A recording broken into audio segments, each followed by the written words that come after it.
బాబీ గారు నమస్తే అండి. నమస్తే, చెప్పండి సార్. ప్రస్తుతం చూసుకుంటే చంద్రబాబు నాయుడు గారు ఎన్నాళ్ళకి మళ్ళీ ఎస్సీ కార్పొరేషన్ లోన్స్ మళ్ళీ విడుదల చేయడానికి రంగం సిద్ధం చేశారు. ఒక అంబేద్కర్ వాదిగా మీరు ఎలా ఫీల్ అవుతున్నారు సార్?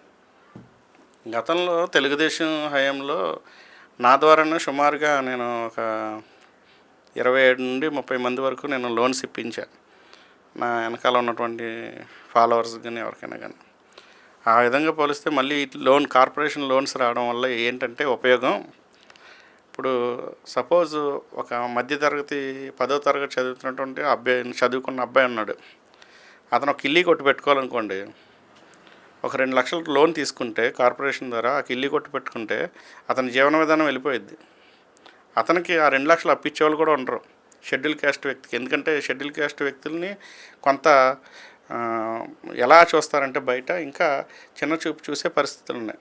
వాటిని అధిగమించేందుకు ఈ కార్పొరేషన్ రుణాలు ఇవ్వడం అనేది చాలా గొప్ప విషయం. గత 5 ఏళ్ళలో వైసీపీ వాళ్ళు ఎవరికి ఇవ్వలేదు.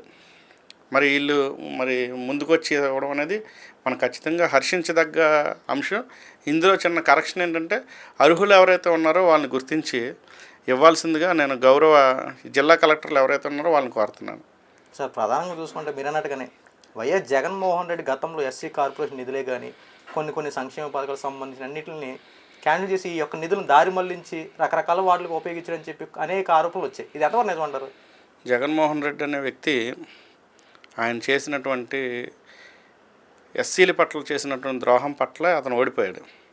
సుమారుగా ఎస్సీలకు సంబంధించిన 26 సంక్షేమ పథకాలు, అంటే ఎస్సీలు అంటే బహుజనులు, ఎస్సీ ఎస్టీ బీసీ ముస్లిం మైనార్టీకి సంబంధించిన సంక్షేమ పథకాలు రద్దు చేశాడు. అందులో బెస్ట్ అవైలబుల్ స్కూల్స్ కానీ, అంబేద్కర్ విదేశీ విద్యా పథకం కానీ, ఇక చెప్పుకుంటూ పోతే అలాగే 26 సంక్షేమ పథకాలు ఉన్నాయి.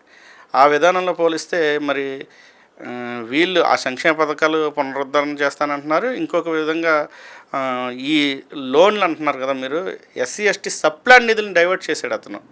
ఎస్సీ ఎస్టీ సబ్ప్లాన్ నిధులు తీసుకొచ్చి అమ్మఒడికి, నాన్న బుడ్డికి అని చెప్పేసి ఆయన ఇష్టం వచ్చినట్టుగా డైవర్ట్ చేసాడు. అసలు ఎస్సీ ఎస్టీ సబ్ప్లాన్ నిధుల యొక్క విధి విధానాలు ఏంటంటే ఎస్సీలకు సంబంధించి, ఎస్టీలకు సంబంధించి ఈ గ్రామంలో ఉన్నటువంటి మౌలిక సదుపాయాలని కల్పించడం కోసం ఏర్పాటు చేసినటువంటి పథకం. అంటే లైక్ ఇప్పుడు మన ఎస్సీ ఈ డివిజన్లో ఒక రోడ్డు లేదు, సీసీ రోడ్డు పోసుకోవచ్చు. ఒక డ్రైనేజీ లేదు, ఒక డ్రైనేజీ వేసుకోవచ్చు. ఎలక్ట్రిసిటీకి సంబంధించి ఏమైనా చేసుకోవచ్చు. లేదంటే ఒక సామాజిక భవనం కట్టచ్చు, ఒక కమ్యూనిటీ హాలు. అటువంటి అంశాల విషయంలో ఎస్సీ ఎస్టీ సబ్ప్లాన్ మనకు కావాల్సినటువంటి, మనకు రావాల్సినటువంటి నిధుల్ని డైవర్ట్ చేయడం వల్ల అది ఎంతవరకు సబబు అంటే మా జాతికి రావాల్సినటువంటి సంక్షేమ పథకాలు, మా జాతికి చెందవలసినటువంటి సంక్షేమ పథకాలన్నీ కూడా ఆయన ఇష్టం వచ్చినట్టుగా డైవర్ట్ చేయడానికి అతను రాజ్యాంగ విరుద్ధంగా చేశాడు. అందుకని మేమందరం కూడా ఆ రోజు నుండి ఈ రోజుకి అబ్యూస్ చేసేది ఏంటంటే ఎస్సీ ఎస్టీ సప్లాన్ నిధులు ఏ గవర్నమెంట్ అయినా కానీ ఎస్సీలకి ఎస్టీలకి మాత్రమే అవి ఖర్చు పెట్టాలనేది మా యొక్క ప్రధానమైన డిమాండ్. సార్, ప్రధానంగా చూసుకుంటే గత ప్రభుత్వంలో ముఖ్యంగా ఎస్సీల పట్ల అనేక రకాలుగా చిత్రహింసలు చేసేవారు. ఇప్పుడు ఎలా ఉన్నాయి సార్ పరిస్థితులు ఈ 10 నెలల్లో కూటమి ప్రభుత్వ అధికారంలోకి వచ్చాక? ఎస్సీల గురించి ఆ ప్రభుత్వం చేసిన హింస, లేదంటే ఆ ప్రభుత్వం చేసినటువంటి దారుణాల గురించి ఎంత తక్కువ చెప్పుకుంటే అంత మంచిదే.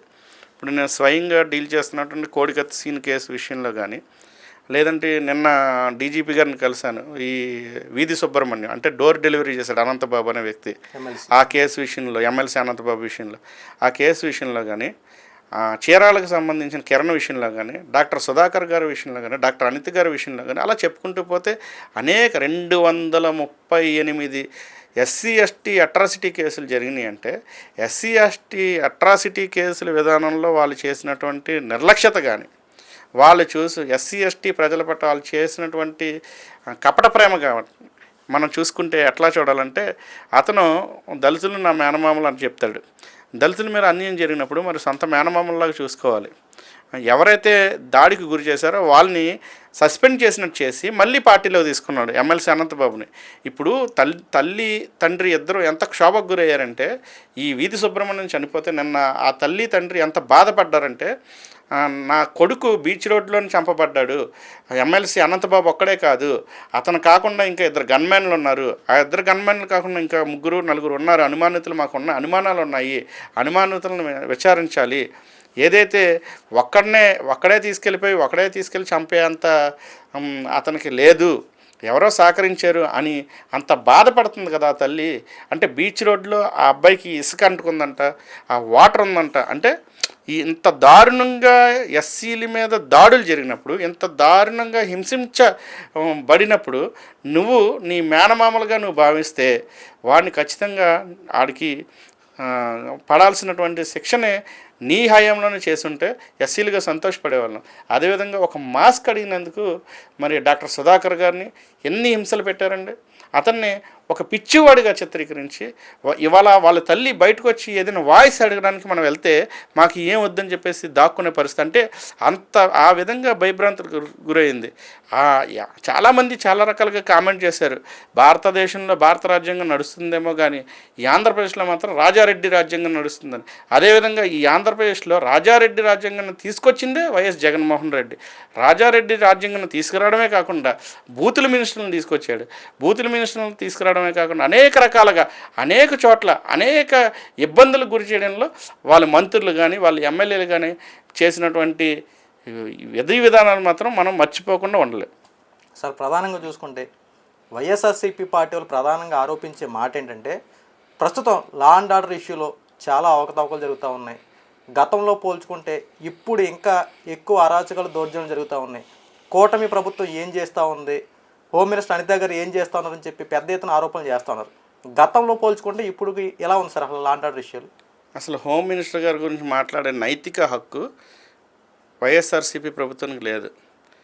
వంగలపూడి అనిత గారు ఎవరైతే ఉన్నారో హోమ్ మినిస్టర్ గారు, ఆవిడ చేసే ప్రయత్నాలు ఎక్కడైనా ఇష్యూ జరిగినప్పుడు ఆవిడ తీసుకున్నటువంటి ఇమీడియట్ యాక్షన్ ఏదైతే ఉందో, అధికారులతో పనిచేసే విధానం ఏదైతే ఉందో మనం ఖచ్చితంగా అప్రిషియేట్ చేయాలి. ఒక లేడీగా అర్ధరాత్రి అయినా అపరాత్రి అయినా ఒక ఇన్సిడెంట్ జరిగినప్పుడు, ఉదాహరణకి ప్రవీణ్ పగడాల గారి ఇన్సిడెంట్ జరిగినప్పుడు ఆ ప్రవీణ్ పగడాల గారి ఇన్సిడెంటు ఇటు క్రైస్తవులకి హిందువులకి, లేదంటే ఇటు క్రైస్తవులకి ఇటు ముస్లింలకి రకరకాలుగా విద్వేషాలు రెచ్చగొడుతున్న సందర్భంలో దానిని ఎవరైతే నివృత్తి చేయడం కోసం హోమ్ మినిస్టర్ అనిత గారు ఏ విధంగా చక్కగా ఆయన బయలుదేరిన దగ్గర నుండి సీసీటీవీ ఫుటేజీలు తీసుకొచ్చి ప్రజల్లో ఉన్నటువంటి అనుమానాలను నివృత్తి చేస్తూ డీజీపీ గారి ద్వారా కావచ్చు, ఐజీ గారి ద్వారా కావచ్చు, అనేక రకాలుగా చేసుకుంటూ ముందుకు వచ్చిన. అంటే ఆవిడ పనితీరు చూడండి. ఆవిడ ఇంతకుముందు మినిస్టర్గా చేసిందా చేయలేదన్న పక్కన పెడితే ఆవిడ ఈ రోజు నుండి పనిచేస్తున్న విధానం, అంటే అక్కడ ప్రజల్లోకి ఎటువంటి ఇబ్బందులకి కలగకుండా, ప్రజలకి ఎటువంటి అనుమానాలు లేకుండా చేస్తున్నటువంటి విధి విధానాలను మనం అప్రిషియేట్ చేయడం పోయి ఒక షెడ్యూల్ క్యాస్ట్ మాదిగ సామాజిక వర్గం చెందినటువంటి అనిత గారి పట్ల వాళ్ళకు ఉన్నటువంటి చిత్తశుద్ధి ఏ విధంగా ఉన్నదని మనం ఇక్కడ గుర్తించాలి. అదేవిధంగా పోలీస్ వ్యవస్థ సరిగ్గా పనిచేయట్లేదు అని చెప్పేసి చేస్తున్నటువంటి ఆరోపణలను ఖచ్చితంగా మనం తప్పు పట్టాలి. మీకు ఇక్కడ ఏలూరులో ఐజీ అశోక్ కుమార్ గారు ఉన్నారు.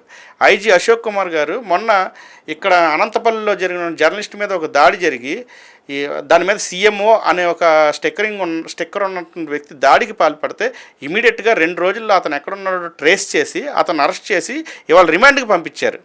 అదేవిధంగా అనేక కేసుల్లో ఐజీ గారు అశోక్ గారు కావచ్చు, ఎస్పీ ప్రతాప్ కిషోర్ గారు కావచ్చు, ఎంతో చాకచక్యంగా ఈ కేసుల్ని మరి ఎప్పటికప్పుడు పర్యవేక్షిస్తూ నూతన టెక్నాలజీని ఉపయోగించుకుంటూ దోషుల్ని పట్టుకుంటూ చేస్తున్నారు. అంటే ఈ జిల్లా వరకు ఇలా ఉంది. అదేవిధంగా మరి ఆంధ్రప్రదేశ్ రాష్ట్రంలో కూడా ఎక్కడ ఏ ఇన్సిడెంట్ జరిగినా ఆ ఇన్సిడెంట్ని కేవలం 2-3 రోజుల్లో సాల్వ్ చేస్తుంది పోలీస్ ప్రభుత్వం. ఇప్పుడు మన బాస్ ఉన్నారు మహేష్ కుమార్ గుప్తా గారు, పోలీస్ బాస్ గారు, నిన్న మేము స్వయంగా వెళ్ళి వీధి సుబ్రహ్మణ్యం తల్లిదండ్రుల పట్ల జరిగినటువంటి అన్యాయాన్ని మేము వారికి వివరించగా ఇమీడియట్గా ఆయన ఈ 20 నిమిషాల పాటు ఎంతో లోపల ఎంత లోతుగా జరిగిన అంశాలన్నీ కూడా మా ద్వారా తల్లిదండ్రుల ద్వారా తెలుసుకునే ప్రయత్నం చేసి ఇమీడియట్గా సిట్ వేయాలి, ఒక ఎడిషనల్ ఎస్పీని పెట్టి 2 డిఎస్పీలను పెట్టి దీని మీద విచారణ చేయాలి, అవసరమైతే దీని మీద ఎటువంటి పరీక్షలైనా తీసుకొని నార్కో పరీక్షలకి ఎవరైతే అనుమానితులు ఉన్నారో వాళ్ళని నార్కో పరీక్షలు పరీక్షించడం కోసం కోర్టు అనుమతి తీసుకుని మరి ఇటువంటి ఎంక్వైరీ చేస్తామని చెప్పడం పట్ల పోలీసుల యొక్క న్యాయ వ్యవస్థ పట్ల మనం చిత్తశుద్ధిగా ఉన్నారనేది నమ్మాలి. అంతేగాని మిడిమిడి జ్ఞానంతో లేదంటే మీరు చేస్తున్నటువంటి అన్యాయాన్ని కప్పిపుచ్చుకోవడం కోసం, లేదంటే మిమ్మల్ని స్వయంగా మీరు ఇప్పుడు ప్రజల్లో ఉన్నటువంటి మైలేజీని కూటమి ప్రభుత్వంకి వస్తున్న మైలేజీని తట్టుకోలేక దాన్ని డైవర్ట్ చేయడం కోసం పోలీసుల మీద కొంతసేపు, లేదంటే పవన్ కళ్యాణ్ గారి మీద కొంతసేపు, లేదంటే ఈ యొక్క చంద్రబాబు నాయుడు గారి మీద కొంతసేపు, లేదంటే మన హోమ్ మినిస్టర్ గారు కొంతసేపు, ఇవన్నీ కాకుండా లేదా లోకేష్ గారి మీద కొంతసేపు ఆరోపణలు చేస్తే కుదరదు. ఎప్పుడు కూడా ప్రజలకు ఏం కావాలి, ప్రజలకి నీడ్ ఏంటి, ఆ నీడి థింగ్స్ ఏమున్నాయో దాని మీద మీరు ప్రయత్నం చేయండి.